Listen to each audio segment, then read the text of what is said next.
तो आज आपको बताने वाला हूँ एक बहुत इंपॉर्टेंट चीज, वो है स्किन में दाग हो जाना। आपने देखा बहुत सारे लोगों की फेस में यहाँ पे दाग बन जाती है, काला काला सा, और पूरे स्किन में बन जाता है हाइपर पिगमेंटेशन, इसको हम लोग बोलते हैं। और कुछ लोगों को दाने दाने दाने दाने होते हैं, तो इनके नाम होते हैं। एक को बोलते हैं हाइपर पिगमेंटेशन, जो पूरे फेस पे होता है और पूरे बॉडी में भी हो सकता है। दूसरा होता है फिकल्स। फिकल्स का मतलब है कि एक एक स्पॉट स्पॉट स्पॉट स्पॉट पूरे बॉडी में, पूरा फेस में स्पॉट्स हो रहे हैं। और एक तीसरा होता है जिसको बोलते हैं मेलास्मा। ये बहुत कॉमन है, आपको देखते हुए मिलेगा, स्पेशली जिनका फेयर स्किन है, जिनका वो गोरा स्किन है, उनके यहाँ पे अब देखेंगे एक दाग सा, स्पॉट सा हो रहा है, इधर भी हो रहा है। और एक स्पॉट होता है जो एकनी, जब कोई घाव होता है, जैसे कोई मुहासे होते हैं, सूख जाता है, उसके बाद दाग बन जाती है। और आप आजकल जानते हैं हर कोई बहुत कॉन्शियस है कि मेरे स्किन में दाग नहीं होनी चाहिए, स्पेशली यंग ग्रुप को। तो ये दाग क्यों होती है वो बताऊंगा, और आगे करना क्या चाहिए नेचुरल तरीके से वो दाग ना हो। देखिए, दाग के 3 कारण हम लोग मानते हैं।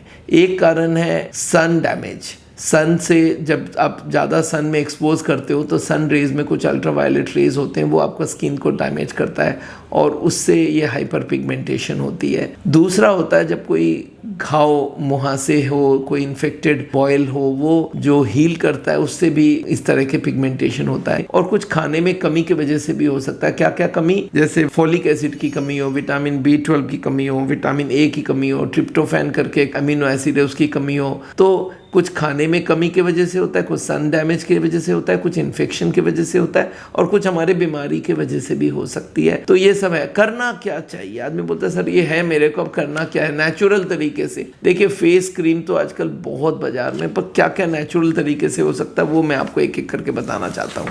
एलोवेरा जेल, आपको मालूम है ये बहुत कॉमन आजकल मिल रही है। एलोवेरा जेल में ये हाइपर पिगमेंटेशन रोकने की ताकत है, तो इसको आप स्किन में जहाँ जहाँ है उसके ऊपर हर दिन अप्लाई कर सकते हैं, और ये सनस्क्रीन का भी काम करता है, तो ये जरूर आप यूज करिएगा। ग्रीन टी भी ले सकते हैं। ग्रीन टी को आप पी भी सकते हैं और उसको लगा भी सकते हैं जहाँ पे है वहाँ पे। अच्छा, सोया का जो पानी होता है, सोया का लिक्विड जो होता है, सोया सॉस टाइप का होता है, उसको भी यूज किया जा सकता है। और सोयाबीन का एंटी इन्फ्लामेटरी असर होता है, उसका भी फायदा होता है।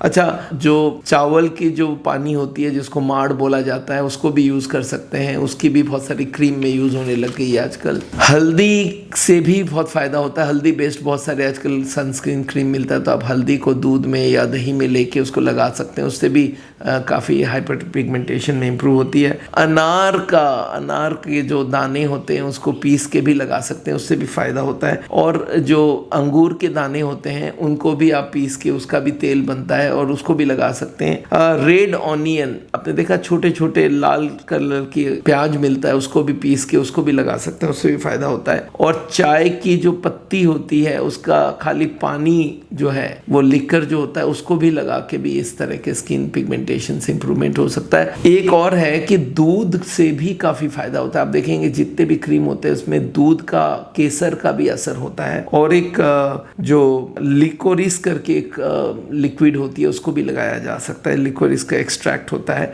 वो काफ़ी फ़ायदेमंद होता है।